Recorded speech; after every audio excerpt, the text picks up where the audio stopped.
Madame, Messieurs, c'est toujours un réel plaisir pour nous de vous retrouver pour cette émission Femmes. Femme qui reçoit pour vous aujourd'hui une artiste.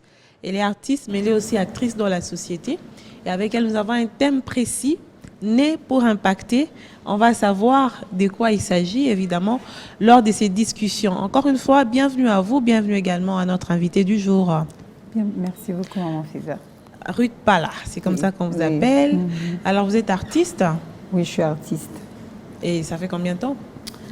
Ça fait plusieurs années maintenant. Je ne sais pas compter parce qu'il faut dire que j'ai commencé à chanter très très jeune. J'étais très très petite. Ok. Mais dans la carrière musicale, ça fait quand même disons plus de 10 ans. Plus de 10 ans. Oui. Et combien d'œuvres? Bon, jusque-là, seule, pas encore, mais très bientôt, dans quelques jours, quelques semaines. Donc, je vais présenter ma première chanson, mon premier single. Single, oui. Oui, mais sinon, j'ai travaillé avec plusieurs personnes en collaboration.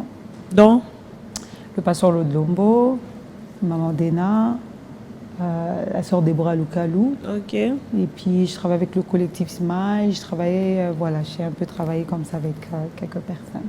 Et vous vous sentez bien dans la musique? Oui, très bien. Très, très bien d'ailleurs. Ça se passe bien, vous n'êtes pas étouffé? C'est vrai qu'il y a beaucoup d'artistes maintenant, hein. Surtout Beaucoup. les jeunes artistes, on en Beaucoup. compte en centaines. Beaucoup, je ne me sens pas étouffée. Je pense que je suis juste à ma place. Vous êtes Et juste je à pense votre place. que c'est le plus important. C'est le gospel, c'est votre Le gospel. style. Exactement, le gospel. Pourquoi avoir choisi le gospel? Parce que c'est un appel. Déjà, je suis chrétienne avant d'être musicienne. Et je pense que par rapport au don que Dieu m'a donné, je me suis dit, je vais le servir par le chant. Ok. Yeah. Et en tant que femme, vous avez en fait cette thématique qui nous réunit aujourd'hui, c'est né pour impacter. Exact. Né pour impacter. La première question, c'est d'avoir, est-ce que d'abord vous-même vous êtes né pour impacter? Oui, je suis née pour impacter parce que je crois que chaque vie représente justement une mission que Dieu nous donne, en particulier pour venir.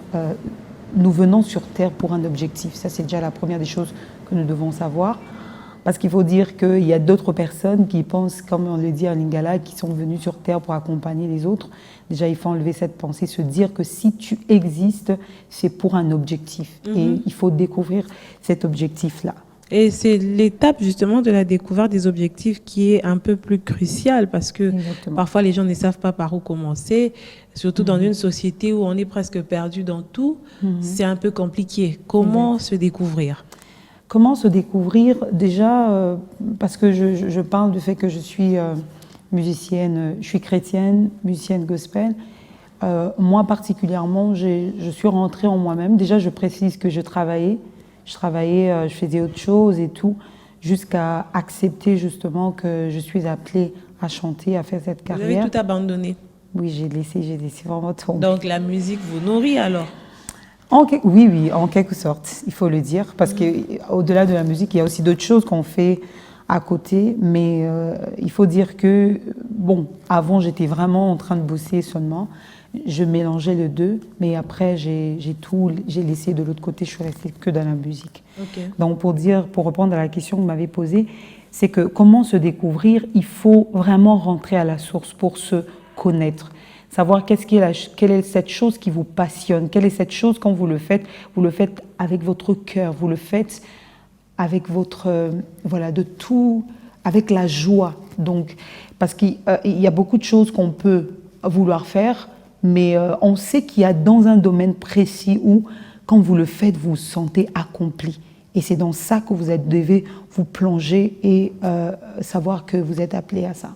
Et cet impact, vous la résumez dans le fait que vous ayez du succès, qu'on vous connaisse, ou c'est le fait de s'épanouir dans ce que vous faites? Parce qu'il faudra aussi relever cette différence-là. Oui, l'impact, c'est pas forcément... parce qu'il y a beaucoup de gens qui ont impacté sans pour être connus. Ça, c'est déjà quelque chose qu'il faut vraiment signaler, qu'il y a beaucoup de gens qui ont impacté sans pour autant être connus. Impacter, c'est aussi au niveau où il y a des gens qui peuvent parler de ce que vous avez apporté dans leur vie. Moi, je dirais que mon impactation particulièrement, c'est par rapport aux personnes qui sont autour de moi. Qu'est-ce que j'apporte dans la vie de ces personnes?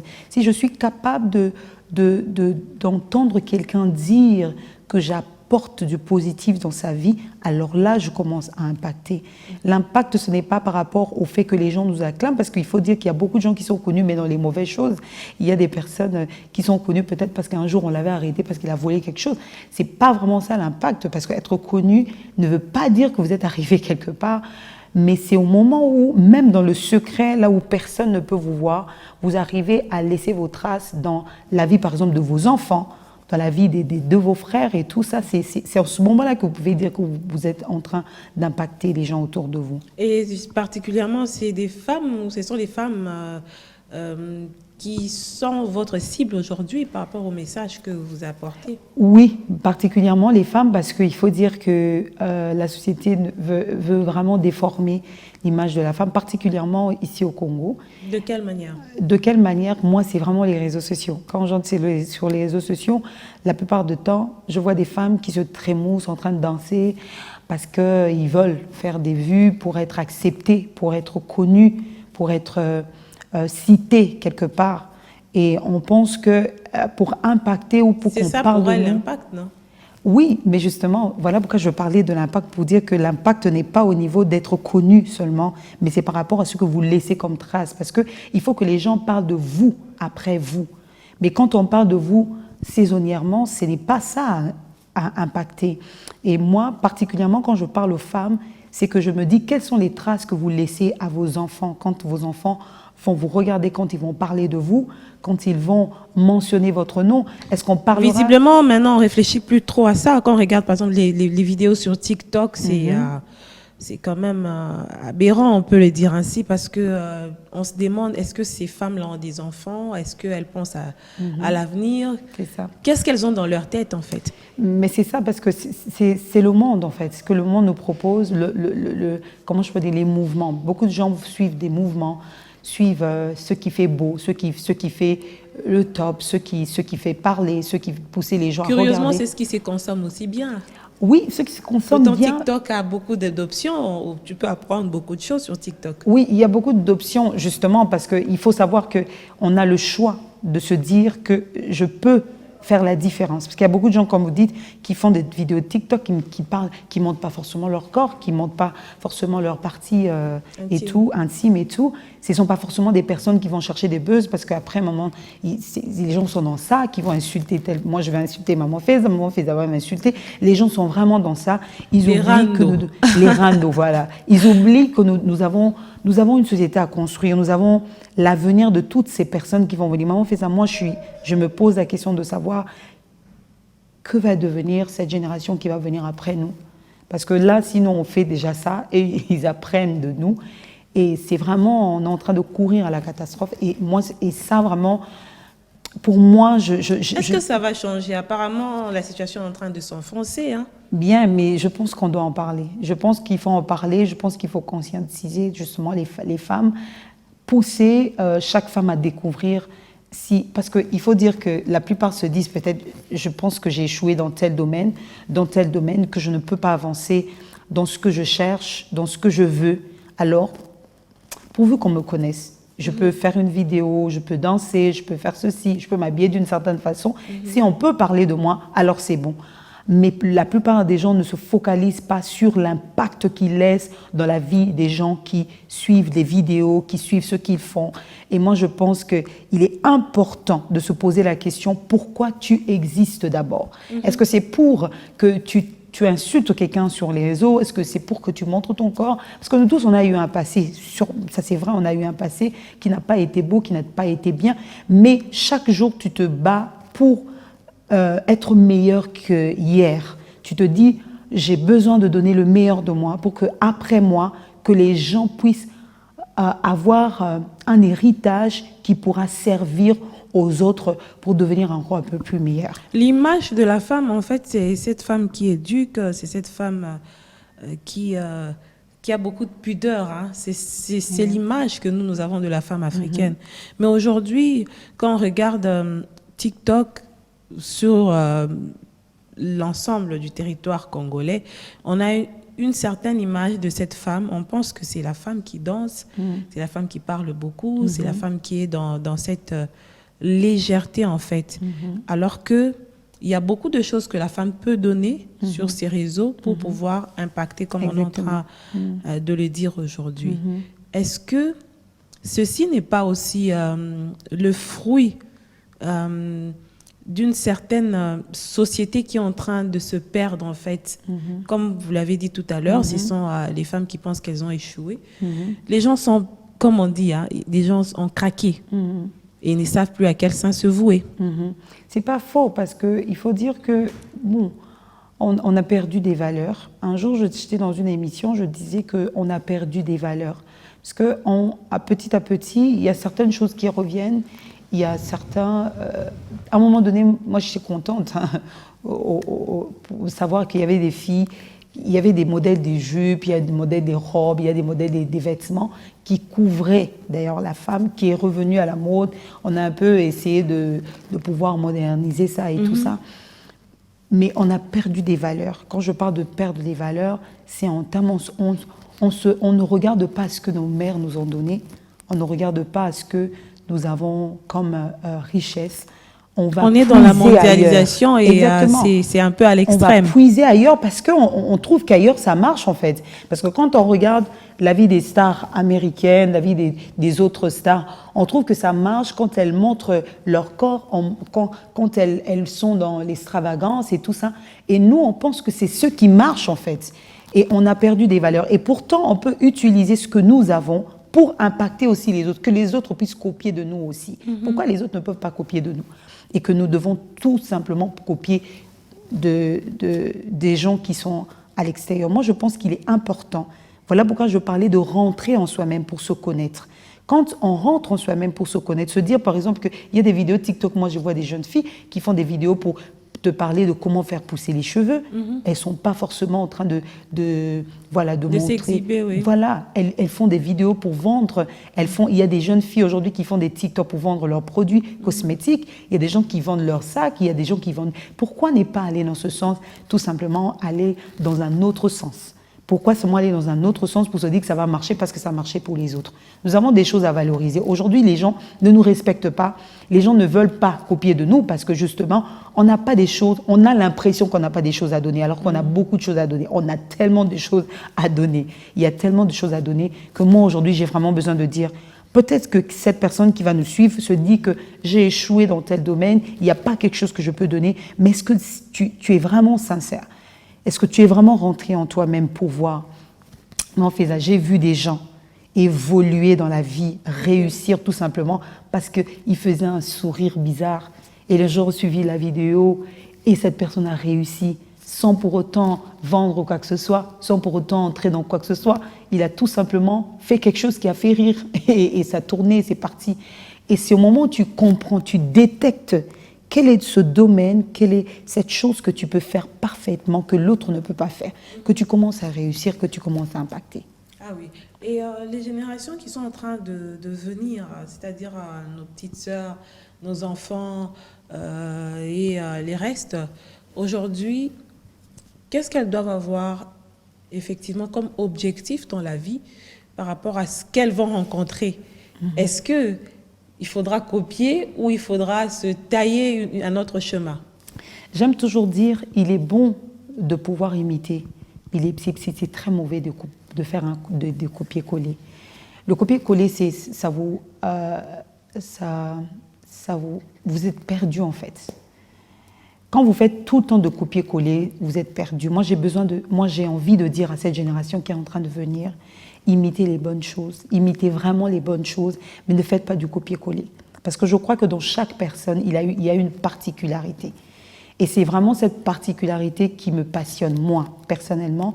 J'aime pas chanter comme tout le monde, j'aime pas m'habiller comme tout le monde, j'aime pas me coiffer comme tout le monde, j'aime pas me maquiller comme tout le monde, parce que je pense que chaque personne a quelque chose à donner de beau, de bien, que les gens doivent copier. Et moi, j'ai vraiment envie d'encourager la génération qui est en train de venir, de copier les bonnes choses, de copier Maman Faiza, de copier les bonnes femmes qui sont en train d'impacter, de copier les bonnes mères qui sont en train de donner des valeurs, et aussi de pouvoir rentrer en soi-même pour se découvrir qui ils sont vraiment, découvrir quels sont les potentiels qui sont en eux, découvrir en fait, se découvrir, c'est très très important parce qu'il y a beaucoup de gens qui se perdent parce qu'ils ne se connaissent pas. Et ça, c'est vraiment un problème d'identité. Plusieurs passent à côté, plusieurs passent même à côté de l'impact qu'ils doivent apporter dans la société parce qu'ils ne se connaissent pas. Il est important à un moment donné vraiment de s'arrêter, de se dire, ok, d'accord, c'est bon, j'ai fait des vidéos, j'ai fait ceci, je me suis habillée d'une certaine façon, j'ai trop dansé, j'ai fait ceci, j'ai fait cela. Bref, mais qui je suis vraiment? Réellement. Qui je suis réellement? C'est ça le départ, en fait, le déclic. Oui, c'est vraiment ça le déclic. Et la plupart des personnes ne le font pas, malheureusement, parce qu'il faut dire que déjà, on se dit que, bon, étant africain, il n'y a pas à faire ça. On n'a pas les moments où tu te donnes à toi-même pour réfléchir sur toi-même, pour te dire qui je suis, qu'est-ce que je dois donner. Les gens te disent, non, nous, on n'est pas trop dans ça. Les histoires d'aller trop penser, de pouvoir prendre même un cahier, écrire. Noter, oui. Voilà, noter. Même dans les téléphones, maintenant, exactement, on peut noter. Exactement. Moi, je fais écrire aux personnes qui travaillent avec moi, je leur dis, chaque année, je m'assois, je dis à Dieu quelle est la prochaine étape. Et quand je prends mon cahier, j'écris les objectifs à atteindre pour l'année, j'écris les choses à faire, et les choses à ne pas faire, des choses qui n'ont pas marché, des choses que je n'ai pas eu à bien faire dans le passé. Oui. Parce que les gens ont peur que les gens parlent de leur passé, mais ils n'ont pas peur que les gens parlent de leur futur parce que c'est très, très, très, très important. Ils ne se posent pas la question de savoir, ok, ça n'a pas marché, ok, j'ai fait peut-être des vidéos, parce que ça aussi, il faut savoir que quand on parle, quand on va faire cette émission, quelqu'un va se poser la question de savoir, mais donc moi je suis perdu. Non, tu n'es pas perdu en fait. C'est le moment même de pouvoir s'asseoir, d'écrire les choses qui n'ont pas marché, de noter les choses que tu dois retoucher par rapport à ta vie et tout. Il n'est jamais trop tard pour bien faire les choses. Il n'est jamais trop tard. Il n'est jamais trop tard, maman Faiza. Il n'est jamais trop tard. Et quand les gens vont comprendre qu'il n'est jamais trop tard, c'est en ce moment-là qu'ils vont commencer à accéder à leur destin. C'est cette vague ici en train de monter, de prendre de l'ampleur, alors que de l'autre côté, il y a aussi ce combat. Je n'aime pas trop utiliser le mot combat, mais il y a cet engagement en fait, de la femme à pouvoir impacter dans la société de manière assez positive. Il y a eu beaucoup de mouvements avant celui-ci qui ont impacté quand même négativement la vie de plusieurs femmes, évidemment, par rapport à leur engagement dans la société sur tous les plans. On dirait qu'on a l'impression qu'il y a un affrontement entre les deux mouvements, d'avoir ces femmes, des femmes leaders, ces femmes qui impactent, ces femmes qui sont engagées. Et de l'autre côté, il y a celles-là qui pensent qu'en faisant cela, elles sont en train évidemment de pouvoir faire parler d'elles, mais d'une manière assez négative. Est-ce que vous pensez que le bon, c'est-à-dire ce mouvement d'engagement, prendra les déçus et va continuer son bonhomme de chemin? Je crois qu'il y a une fin pour toute chose. Et je pense que de plus en plus, parce que je ne pense pas que je sois la seule qui me rende compte de cela, et je pense que de plus en plus, les gens vont prendre conscience, les femmes particulièrement, vont prendre conscience et plus le bon va dominer sur le mauvais. Parce qu'à chaque fois qu'il y a un changement qui doit s'imposer, à chaque fois qu'il y a un mouvement qui doit apporter le positif, il y a toujours, je ne vais pas utiliser également le mot combat, mais il y a ce, comment je peux dire, il y a ce mouvement qui vient, je ne sais pas le mot utilisé, le mot exact. Une sorte d'opposition. D'opposition qui, en tout cas, on doit s'attendre à cela, qu'il y ait des oppositions, des personnes qui vont penser qu'on est folle, des personnes qui vont penser qu'on exagère, des personnes qui vont penser, qui vont venir avec toutes sortes d'idées. Mais s'il faut vraiment se battre pour voir le changement arriver, il faut le faire. Il faut vraiment le faire. Et je crois de tout mon cœur que ça, c'est vraiment moi, parce qu'il faut toujours espérer, croire que puisque nous existons, puisque nous sommes encore en vie, on peut changer les choses. Je crois que le mouvement positif va venir dominer sur tout ce qui est mauvais. Parce que il y a quelque chose que la femme congolaise est en train de rechercher, maman Faiza. Oui, tout à fait. C'est le changement. C'est vraiment le changement à tous les niveaux. Le changement à tous les niveaux. Moi, je suis pour le changement même par rapport à nos artistes qui font le théâtre dans notre pays. Je languis derrière ce changement. Oui. Je l'attends vraiment. Je me dis qu'il y a un moment donné où les gens doivent prendre conscience, je répète encore la conscience, prendre conscience des dons, des talents qu'ils ont pour travailler dessus. Et je crois sincèrement que quand les gens vont prendre conscience de cela, le changement va prendre le dessus de ce qui est mauvais. Mais beaucoup vont vous dire aussi que ces changements, parfois, ça demande aussi des moyens. Quand vous discutez, par exemple, avec les artistes, elles vous disent, oui, on veut bien faire mieux que ce qu'on donne aujourd'hui, mais on n'a pas de moyens. On n'a pas ce qu'on attend par rapport à notre industrie Ça, c'est pas faux. artistique. On n'a pas. Mais est-ce que ça, c'est pas un blocage aussi, cette histoire de... C'est une politique générale, en fait, du pays. Bon, malheureusement, c'est pas faux. C'est quelque chose, c'est vrai, parce qu'on peut voir comment ces gens vivent avec beaucoup de difficultés. Oui. Que ce soit tant des comédiens de notre pays, que ce soit des musiciens aussi qui vivent ça. Ils ont généralement la main tendue. Voilà, Oui. c'est pas. Et moi, j'en appelle vraiment à toutes les personnes qui ont au-dessus de nous pour se dire qu'on doit investir dans ces personnes, parce que c'est eux aussi qui portent notre pays, c'est eux aussi qui portent l'image de notre pays. Et il est important quand même qu'ils soient dans des conditions qu'il faut, avoir les choses qu'il faut, les moyens qu'il faut, tout ce qu'il faut en fait pour donner le meilleur. Parce que je crois sincèrement qu'il y a des talents incroyables dans ce pays, des comédiens incroyables. Vous les écoutez, tu te dis mais où est-ce qu'ils vont tirer tout ça? Ils vont puiser ça où en fait? Quelle imagination! Mais ils ne sont pas, malheureusement, ils ne sont pas mis dans des conditions qu'il faut. Et ça, c'est quelque chose qui fait quand même mal, et moi je comprends cela, mais je reviens encore pour dire que ce n'est pas une occasion pour nous de pouvoir faire n'importe quoi. C'est d'ailleurs une opportunité pour nous de faire parler, pour dire que nous avons besoin du changement, parce qu'on peut vous donner ça, on peut vous donner quelque chose de beau, on peut vous donner quelque chose de bien. Mais l'Église aussi a un rôle dans tout ça. L'Église devrait aussi jouer ce rôle de pouvoir encadrer les femmes. Parce qu'on voit bien que ces femmes qui ont des dérives sur les réseaux sociaux, qui dérapent, dimanche, elles sont à l'église, normal. Elles viennent prier. La population congolaise est majoritairement composée des chrétiens. Et ce sont la plupart des Congolais, chacun a son appartenance. Et parfois, on a l'impression que l'Église ferme les yeux sur certaines questions et est très regardante en matière d'argent, par exemple, où il faut donner la bénédiction, mais en termes d'éducation, c'est quand même compliqué. Ok. Bon, il faut dire que, vous savez, ça serait compliqué de gérer tout le monde en même temps, mais ça, c'est pas faux. Je pense que l'Église doit vraiment se focaliser sur la femme. Moi, par exemple, j'ai un ministère que je dirige qui s'appelle Femmes et Mission. Vous encadrez les femmes? J'encadre les femmes. Et aujourd'hui, on est à plus de 900 femmes dans les groupes WhatsApp. On enseigne, on prie avec elles et on traite aussi des sujets comme ça. Il y a d'autres qui s'ouvrent aussi facilement, qui peuvent te dire, écoute, moi, ma vie, c'est ça, ça, ça, ça. Tu penses que tu peux l'aider également, tu peux contribuer, tu peux vraiment les encadrer. Mais des fois, on est aussi limité, comme je le disais tout à l'heure. On a envie, par exemple, de scolariser des femmes, des filles mères. On a envie de faire étudier des filles qui se retrouvent... Donner des fonds. Exactement, donner des fonds. Mais des fois, on est limité. Mais ce qu'on peut faire, c'est qu'on contribue mentalement à aider ces femmes à se relever. On contribue aussi dans la prière, dans les conseils, pour que ces femmes puissent se relever et commencer à se dire non, je sers à quelque chose et que je ne suis pas appelée à me vendre pour pouvoir survivre, pour pouvoir subvenir à mes besoins. Et ça, c'est très important que l'on parle du rôle de l'Église. Le rôle de l'Église est très important par rapport à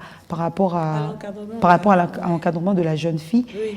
Mais comme je le dis, on ne peut pas gérer tout le monde, parce que par exemple dans les églises, il se fait qu'on est peut-être à 1000 ou à 5000, on ne pourra pas suivre, mais il faut que ces jeunes filles aussi prennent la responsabilité, en fait, comment je peux dire, leur responsabilité, de se dire j'ai vraiment envie de changer, je veux du changement dans ma vie, il faut que quelque chose change, et approche ces personnes pour dire moi je veux changer, il y a quelque chose que je veux, mais je n'arrive pas à le faire.